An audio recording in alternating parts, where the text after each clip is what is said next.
মধ্যপ্রাচ্যে যুদ্ধের আগুন যখন তৃতীয় সপ্তাহে গড়িয়েও থামার কোনো লক্ষণ দেখাচ্ছে না, তখন নতুন এক গভীর উদ্বেগ সামনে এসে দাঁড়িয়েছে।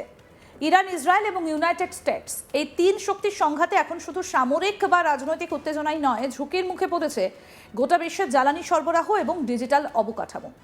বিশেষ করে স্ট্রেট অফ হরমুজে ইরানের পদক্ষেপ পরিস্থিতিকে এক নতুন মাত্রা দিয়েছে। এই প্রণালীটা পৃথিবীর অন্যতম গুরুত্বপূর্ণ সমুদ্র পথ, যেখান দিয়ে প্রতিদিন বিপুল পরিমাণে তেল এবং গ্যাস পরিবহন হয়। ইরান ইতিমধ্যেই এই পথ কার্যত বন্ধ করে দিয়েছে বলে খবর। সমুদ্রপথে মাইন পেতে রাখা হয়েছে, ফলে জাহাজ চলাচল প্রায় বন্ধ। আন্তর্জাতিক শিপিং সংস্থা এবং বিমা কোম্পানিগুলো নিরাপত্তাহীনতার কারণে এই রুট এড়িয়ে চলতে শুরু করেছে। এর ফলে বিশ্বজুড়ে জ্বালানি সরবরাহে চাপ তৈরি হয়েছে, দাম বাড়ার আশঙ্কাও বেড়েছে। কিন্তু সমস্যাটা এখানেই থেমে নেই, কারণ এই স্ট্রেট অফ হরমুজের নিচ দিয়েই চলে গেছে এক বিশাল ফাইবার অপটিক কেবল নেটওয়ার্ক, যা আসলে গোটা বিশ্বের ইন্টারনেটের প্রাণশক্তি। এই সাবমেরিন কেবলগুলো হাজার হাজার কিলোমিটার জুড়ে বিস্তৃত এবং এগুলোই বহন করে আমাদের প্রতিদিনের video call, email, banking transaction থেকে শুরু করে কৃত্রিম বুদ্ধিমত্তা বা এআই পরিষেবার ডেটা। শুধু হরমুজ নয়, বাবল ম্যান্ডেবের প্রণালীতেও বাড়ছে বিপদ।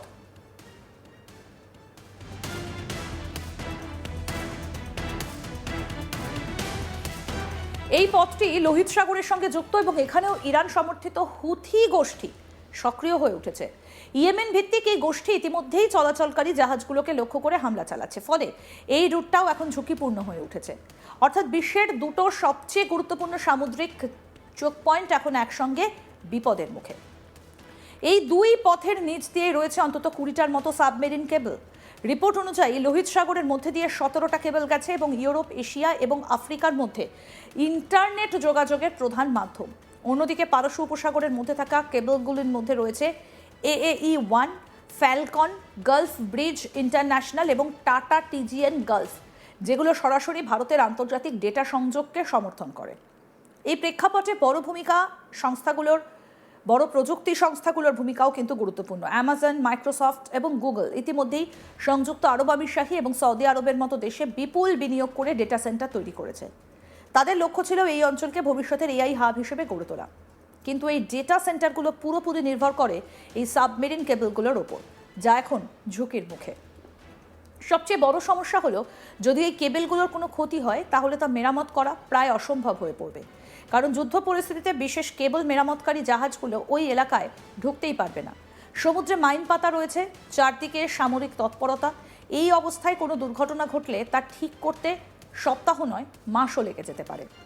বিশেষজ্ঞদের মতে এটা শুধু একটা প্রযুক্তিগত সমস্যা নয়, বরং একটা বৈশ্বিক সংকটের রূপ নিতে পারে।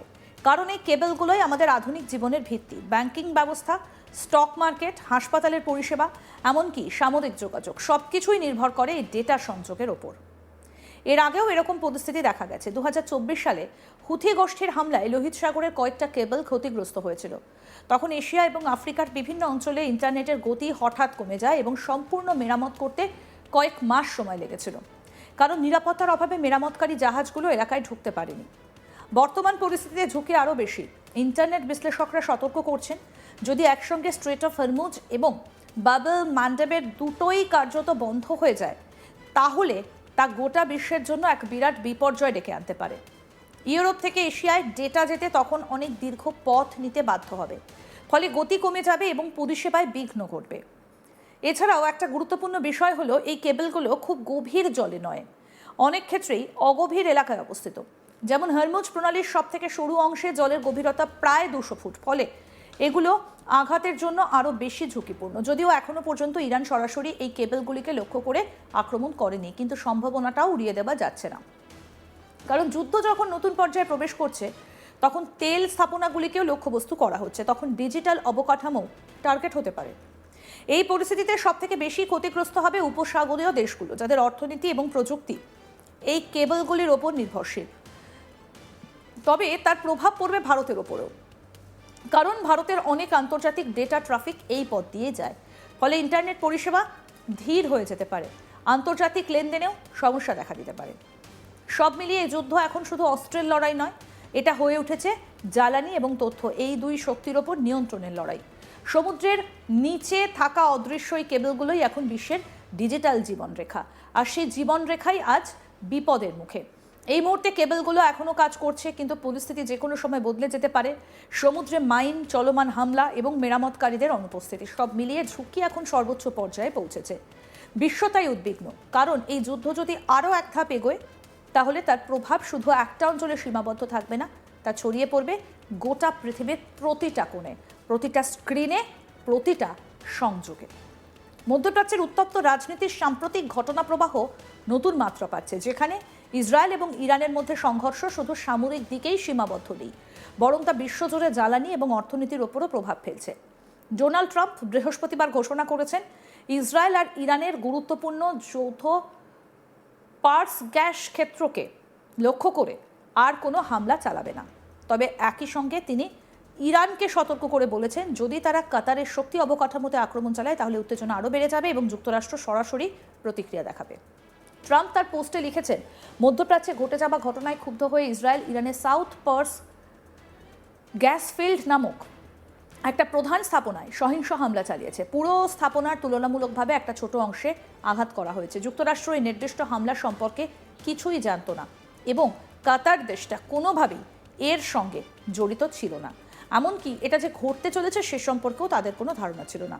দুর্ভাগ্যবশত ইরান এই বিষয়টা বা সাউথ পার্স আক্রমণ সম্পর্কিত কোনো প্রাসঙ্গিক তথ্য জানত না এবং অযৌক্তিকভাবে এবং অন্যায়ভাবে কাতারের এলএনজি গ্যাস স্থাপনার একটা অংশে আক্রমণ করেছে। এই অত্যন্ত গুরুত্বপূর্ণ এবং মূল্যবান সাউথ পার্স ক্ষেত্রের বিষয়ে ইসরায়েল আর কোনো আক্রমণ চালাবে না, যদি না ইরান নির্বুদ্ধিতার সঙ্গে কোনো নিরীহ দেশকে, এক্ষেত্রে কাতারকে আক্রমণ করার সিদ্ধান্ত নেয়। সেক্ষেত্রে মার্কিন যুক্তরাষ্ট্র ইসরায়েলের সাহায্য বা সম্মতিসহ বা ছাড়াই এমন শক্তি এবং ক্ষমতায় সম্পূর্ণ সাউথ পার্স গ্যাস ক্ষেত্রটা ব্যাপকভাবে উড়িয়ে দেবে, যা ইরান আগে কখনো দেখেনি বা প্রত্যক্ষ করেনি। আমি এই মাত্রার সহিংসতা এবং ধ্বংসযজ্ঞের অনুমোদন দিতে চাই না, কারণ এর সুদূরপ্রসারী প্রভাব ইরানের ভবিষ্যতের ওপর পড়বে। কিন্তু যদি কাতারের এলএনজি আবার আক্রান্ত হয় তবে আমি তা করতে দ্বিধা করব না। এই বিষয়ে আপনাদের মনোযোগের জন্য ধন্যবাদ। সোশ্যাল মিডিয়ায় পোস্ট করে লিখেছেন ডোনাল্ড ট্রাম্প। এটা এমন সময় আসে যখন ইরান, সৌদি আরব, সংযুক্ত আরব আমিরশাহী এবং কাতারের বিভিন্ন শক্তি সুবিধে লক্ষ্য করে প্রতিশোধের হুমকি দিচ্ছে। যৌথ পার্স গ্যাস ক্ষেত্রকে বিশ্বের বৃহত্তম প্রাকৃতিক গ্যাস ক্ষেত্র হিসেবে বিবেচনা করা হয় এবং ইরানের পদক্ষেপের প্রতিক্রিয়া হিসেবে কাতারের রাশলাফান শিল্প নগরীতে ক্ষেপণাস্ত্র হামলা চালানো হয়েছে। কাতারের প্রতিরক্ষা মন্ত্রণালয় জানিয়েছে, এই এলাকা দেশের প্রধান এলএনজির হাব এবং গালফ অঞ্চলের অর্থনীতির একটা মূল স্তম্ভ। এই সংঘর্ষ শুরু হয়েছে ফেব্রুয়ারির 28 থেকে এবং তখন থেকে ইসরায়েল এবং যুক্তরাষ্ট্র ইরানের বিভিন্ন লক্ষ্য, বিশেষ করে তেল এবং গ্যাস সুবিধে হামলা চালিয়েছে। এর জবাবে ইরান ক্ষেপণাস্ত্র এবং ড্রোন হামলা চালাচ্ছে, যা গালফ অঞ্চলের বিভিন্ন দেশে পৌঁছেছে। আরও আপডেট পেতে দেখতে থাকুন আজ তাক বাংলা। সাবস্ক্রাইব করুন, নোটিফিকেশন পেতে বেল বাটন অপশন প্রেস করুন।